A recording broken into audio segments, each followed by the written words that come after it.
It's Mo. We're here to do another basement book unboxing, unhaul, haul, see what we've got in my basement box books that have been sitting in the basement since we moved in 2015. So this is going to be box number 16 and 17. Oh, and 18 actually, because I have a little box as well. My goal with this is to mostly unhaul books as much as possible. The next majority of books goes down in the basement, and the final amount could either go on my red shelf if it's something that I've read before, could go on like a comics shelf if it's a comic or graphic novel, or could potentially make its way onto my TBR. I did stats a couple of videos ago for this. I'm making these videos kind of in quick succession, but I'm posting them like one a month so y'all don't get sick of them. That being said, I have to go back and look at the stats again. I think the last time I spoke to you about stats, I said we were almost at 500 books, which we were like at, I think like 380. So like not exactly 500, but at this point I think we have reached 500. And there are less boxes downstairs than I thought there were, unless, and this could be true, that they're not all in the same area. So like the whole idea with the basement was to keep all the books kind of in the same area, but over the years things have gotten moved around, and something we discovered early on is that some of the boxes have gotten moldy. So that's why it's like imperative for me to get this series done as soon as possible on my part, not necessarily on the viewing part, so that I can make sure that my books aren't getting moldy. So I have two big boxes and one little box. The little box says that it was packed in 2021. So since I've had my channel, it could be books that were on my TBR that I wanted to take off. It could be books that I got from my dad, but we'll start with one of the big boxes because it's falling apart the most. The first book that I pulled out is The Four Lords of the Diamond by Jack A. Chalker. Lilith, a snake in the grass, Cerebrith, a wolf in the fold, Charon, a dragon at the gate, and Medusa, a tiger by the tail. So I don't know if this is 4 short novels or if this is one big novel. I guess this is, oh my god, there's so like much going on here. I really don't know what this is. So the very first book I'm gonna have to look into. I need to look this up on Goodreads and see what it is. I don't know if this was my book or maybe a book that my dad gave me. Next we have H.G. Wells' When the Sleeper Wakes. This one is a really beat up copy. The cover just came off in my hands, but it is those old-fashioned sprayed edges, and I will be keeping this but putting it back in the basement. These are cute little editions of like classics. So they're like little pocket editions. This is Tom Sawyer by Mark Twain, and then we have The Last of the Mohicans by James Fenimore Cooper. So they're illustrated and they're abridged, I believe, for like kids. These are worth keeping. I think they're just cool vintage. I have quite a few of them on my shelf. Next we have the M.C. Escher Jigsaw Puzzle book. So is this a book or is it puzzle? Oh, it's a book of puzzles. That's cool. I think this can go out and into the art section, which doesn't count as TBR and is kind of scattered around the house. Here's King Kong, conceived by Edgar Wallace and Merlin C. Cooper, novelization by Delos W. Lovelace. A great vintage cover. I think it's Roy Reads Anything, and I think he's doing a like giant April readathon or something like that. I am going to read Patricia Wants to Cuddle because I've been wanting to read that, and they have it on audio at my library, so this would be a good one to keep out and read for that. You will be seeing this video after that, so let me know if I've read it or not. This is The Demolished Man by Alfred Bester. My dad has given us lots and lots of these vintage sci-fi books, which are awesome, but we can't keep them all. I have a couple of Alfred Bester, but I've never read any of his work. Well, it seems like it's about government telepaths. That sounds interesting. We'll keep that, but we'll put it back in the basement. This is another art book. This is Saul Steinberg Masquerade. Ingrid Morath. Photographs by Ingrid Morath. So Saul Steinberg. Oh no, this is actually a book. I'm not sure what this is. There is some like text and writing, but mostly it's these pictures. So I think this can go out and on the art shelf. Oh, interesting. Okay, so Next we have a bunch of, here's a Skulls Unlimited catalog. Next we have a bunch of magazines. We have not encountered this before. Oh, here's a book. It is Mr. Murder is Dead, a graphic novel. So graphic novels have all been going on my comics shelf at some point. And then I eventually will go through my comics and decide what I'm going to keep and what I'm going to get rid of. Here's some comics, but single issue, those do not go on my comic shelf. And then again, a bunch of magazines.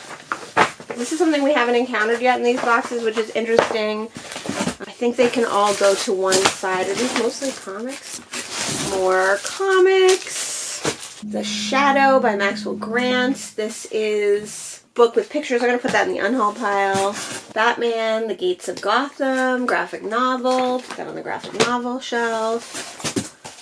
Alan Moore, Kurt Swanson's Superman, graphic novel shelf. There's a great magazine, The Comics Journal, graphic novel. Skeleton Key, which I think we've had before, graphic novel. Guncat Smith, which I really like this manga. So this is Guncat Smith's Bonnie and Clyde.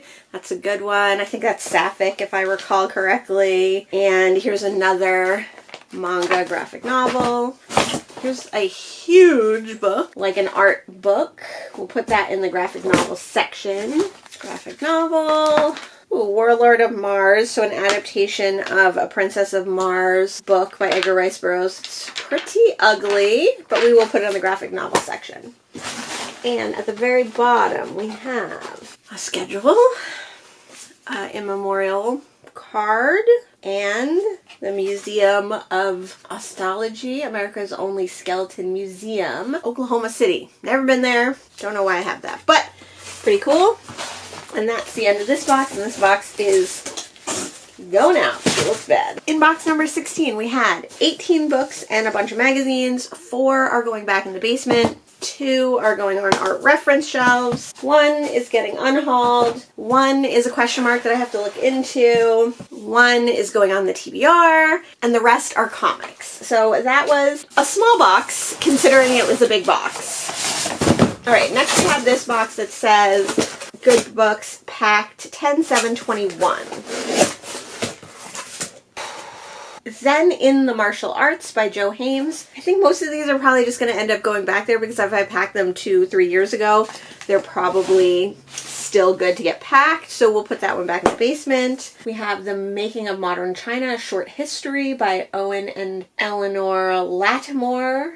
I think this is like military in nature. Roald Dahl, Lambs to the Slaughter, one of these teeny tiny pocket books that are so cute. I put 2 of these out already, so I think I'm going to put this one out as well, and it'll go on the TBR. This one's going in the basement. Robert A. Heinlein, I'm keeping all the Robert A. Heinleins. This is Glory Road, which seems to be more of a fantasy than a sci-fi. Robert A. Heinlein did actually write a lot of books for young adults, so that could be a young adult book. This is In Alien Flesh by Gregor Benford. I don't know what this one's about. Just says A Journey into the Depths of Space and Time. Nebula Winner. Do I care about this? I don't know. That's a maybe. This is The Mad King by Edgar Rice Burroughs. No cover on that one, but sprayed edges. We'll keep that, put that in the basement. This is Voyage from Yesteryear by James P. Hogan. This has a pretty cool vintage cover. We'll put that back in the basement. Aldous Huxley's Brave New World Revisited, which is, I think, a companion to Brave New World. I've never read Brave New World, but we'll keep it. We'll put it in the basement. We have Samuel R. Delany, The Fall of the Towers. I've never read any Samuel R. Delany, but I've always wanted to. Basement. Robert A. Heinlein, Starman Jones. Basement. A Journey to the Center of the Earth by Jules Verne. This is a great movie tie-in cover. I don't usually like movie tie-in covers, but since this is vintage, it's pretty cool. And then we have John Barth, a comic novel of brilliance that heads straight for the jugular. The Floating Opera. Great cover. I do remember a lot of these books. Oh, cool. Here's Philip Jose Farmer, A Barnstormer in Oz. So one of the things that Philip Jose Farmer did when he had writer's block was write in other people's voices. So I have a feeling that that is what this is, but he also did write a series, now that I'm thinking of it, that was like an adult Oz series. So it was like Oz, but spooky and graphic. The Illustrated Man by Ray Bradbury. I remember getting this in a little free library not that long ago. Obviously more than 2 years, but here we have Hawksbill Station by Robert Silverberg. It was a great cover. The Way of the Future by Frederick Pohl. The Children of Odin by Padraig Colum. The Book of Northern Myth. These are all just going back. Picasso at Lapin, Igil, and Other Plays by Steve Martin. Do I need a Steve Martin play? Do I care? I like Steve Martin. I like Steve Martin as a comedian. I've read Shop Girl by Steve Martin, but I've never been interested to pick up anything else by him. I think this is a maybe. This is cool. This is The Pillow Book of Shei Shogun. This is a classic Japanese novel, and this is like a cool old vintage copy of this. I'm tempted to keep this one out on the TBR. Oh, this one's neat too. This is The Joke's Over by Ralph Steadman. It is Ralph Steadman on Hunter S. Thompson with a foreword by Kurt Vonnegut. So Steadman, the artist, and Hunter S. Thompson were great friends. It has like mixed media, and obviously it has photos, interviews, different things. That's cool. We'll definitely keep that one. So here's another Hunter S. Thompson. This is a graphic biography of Hunter Thompson, Gonzo by Will Bingley and Anthony Hope Smith. This one's a very cool graphic novel. Now this one I'm going to keep in this box, and I'm going to put back with The Joke's Over, because obviously those were together for a reason. And then we have Myths and Legends of China by T.C. Werner. This one's cool. I don't really know a lot of Myths and Legends of China. I'm kind of tempted to keep this one out as well. But do I need? I probably don't. I'm going to put it away because I can always get it out again. Here's an X-Files novel, Antibodies by Kevin J. Anderson. That is it. Box number 17 had 23 books in it. We are contemplating getting rid of 2. 2 are going on the TBR, and the rest are going back in the box. So, do I want to keep this box? It's very little, but it's in pretty good condition, but it's very little.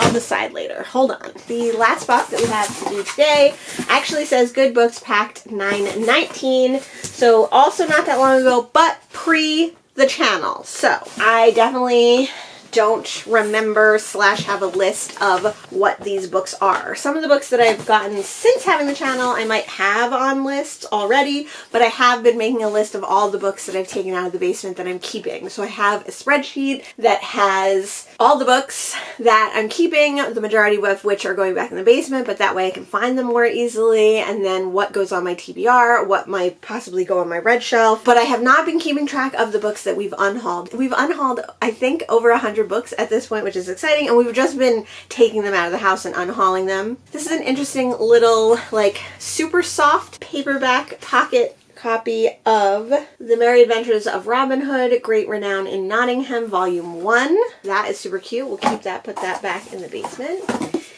This is Passionella and Other Stories by Jules Pfeiffer. This is like comics, cartoons, so I think that can go on the graphic novel shelf. Here's a cool vintage book called The Big Top by Hilda B. Pogue. Seems to be a lot about elephants, and it has like actual photos. Keep that, put that back in the basement. Next we have Donald E. Westlake, The Axe. I've only ever read one Donald Westlake book, and that was under his pseudonym Richard Starkey, who writes the Parker books, which are like noir, like tough, hard as nails, like noir books. It has a coupon in it for Fiber 1, and it is a library copy. So I'm interested in Donald Westlake, but like, do I need to keep every Donald Westlake? I'm sure I could just find Donald Westlake books when I want to read them. Let's see what the premise of this. It doesn't strike me as anything exciting, so I think we can go ahead and unhaul that one. We have Algis Burgess Michaelmas, which I feel like I've heard of. It's a vintage sci-fi. It's about future, super future, science times, raising the dead. I think we can keep this and put this back in the box. Here is Planet Story by Harry Harrison and Jim Burns. Harry Harrison is a classic vintage sci-fi author, so this is story and illustrations. I'm going to put this in the graphic novels, even though, like, technically it's not really a graphic novel, just because it's closer to a graphic novel than other things. Oh, it looks like there's some textbooks in here too. Truckers by Terry Pratchett. I've actually read this book, so I can put this one on the red shelf. This looks like a college project of my husband, so we will put those back in storage, but they don't count as books. This is Vampirates Book 2. I remember really liking Vampirates Book 1. I have read Book 2. Is Vampirates on my red shelf? I'm going to put this on in the pile for the red shelf, even though I'm not sure we're going to keep it on my red shelf. If I have Book 1 on my red shelf, here's Book 1. So now we have Vampirates Book 1 and Book 2. I don't know why these aren't on my red shelf, except maybe I took them off because I needed space for some reason, but I have been wanting to reread these, so I think I will keep them and put them on the red shelf. Another book that can go on the red shelf, even though I hate this cover, would be Lord of the Rings. This is the complete trilogy. This is the version that I read. So I read The Fellowship of the Ring and The Two Towers, and then I read like half of Return of the King when the movies came out, because I read The Hobbit before the movies came out, and then I watched the movies, and then I read this while I was watching the movies, which is a very long time ago now. So we have a bunch of copies of all three of the Lord of the Ring books, and this is a really ugly copy, so I think we can actually unhaul this one. I might have kept it because it was like the one that I read. Here's Grey's Anatomy. This was not mine. This was definitely my husband's. We'll keep that and put it on the reference shelf. Teaching Film Animation to Children. I don't need this book. This one might not have been mine. It's a cool 70s book though, so maybe we'll keep that and put it on the reference shelf. This book definitely was mine, and it is The Oxford Companion to Beer by Gary Oliver. I think somebody gave me this as a gift, but I'm literally never going to read this, so let's put it in an unhaul pile. Here is Stardust to Planets, a geographical tour of the solar system by Harry Y. McSween Jr. The last ones in here I think are all like my husband's. This is the companion volume to the PBS series Planet Earth, and it just has a bunch of cool pictures. That can go on reference. This is The American Worker, U.S. Department of Labor History. Wow, this one's neat too. This one can go in reference. And then lastly, this is The 49ers, The Old West, and I think this can also go in reference. So, box number 18 only had 17 books in it. We are unhauling 3 big boys. We're putting 3 on the red shelf. We're putting 3 in the basement, 2 comic, and this is a nice box. So, oh, there's one more book. The last book is Carl Sagan's Cosmos that I forgot. So this will go on the reference shelf. So 9 on the reference shelf. So that's it. And this is a pretty good box. So I think, oh my god, there's another book in here. Oh my god. Oh, this is another book for my husband's thing, so we don't even have to talk about it. We can repack this box and hopefully have gotten these 3 big boxes down to 1 that goes back in the basement. And we've only managed to put 3 on the TBR from 3 boxes, so that is really great. The idea is to try and keep as many off the TBR as possible. Unfortunately, we've only for sure unhauled 4, but there are 3 more that we might unhaul. Not the best showing for one of these, but definitely not the worst. Let me know if you've read any of the books that I read here. Let me know your thoughts on any of these books. Let me know if you think I should prioritize any of these books. Thanks for joining me for another basement book unboxing, unhaul, and haul. Thanks so much for joining me today, and I'll see you in the next one. Bye!